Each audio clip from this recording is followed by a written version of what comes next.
যারা মামলা করেছেন যে সকল শহীদ পরিবাররা সন্ত্রাসীদের বিরুদ্ধে, সেই পরিবাররা নিরাপত্তাহীনতায় ভুগতেছে। নারায়ণগঞ্জে যে সন্ত্রাসের অভয়ারণ্য তৈরি করা হয়েছিল, আমরা সেই সন্ত্রাসের অভয়ারণ্যকে ভেঙে ফেলব।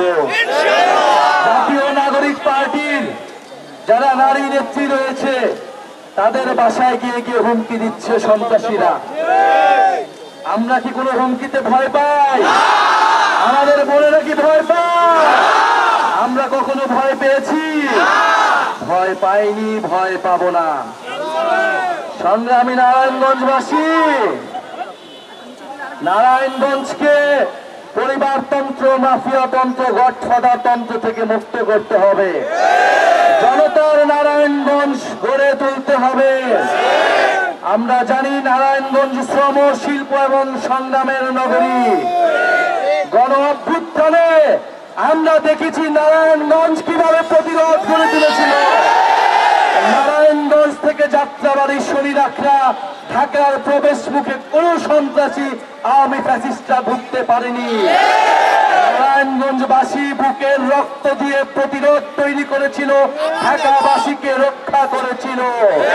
এদিকে নারায়ণগঞ্জ, ওদিকে সাভার, আশুলিয়া প্রতিরোধ তৈরি হয়েছিল বলেই ঢাকার জনগণ রাজপথে নেমে আসতে পেরেছিল।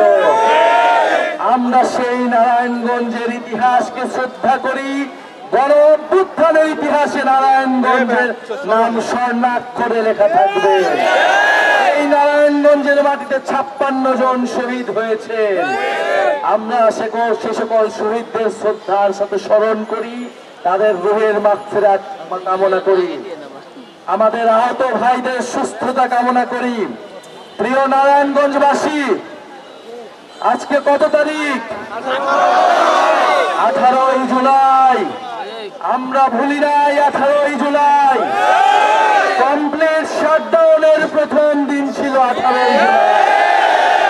যেদিন নারায়ণগঞ্জ নেমেছিল, যাত্রাবাড়ি নেমেছিল, মিরপুর নেমেছিল, উত্তরা নেমেছিল, ধানমন্ডি নেমেছিল, আশুলিয়া নেমেছিল, সাভার নেমেছিল, পুরো বাংলাদেশ নেমেছিল বিরুদ্ধে।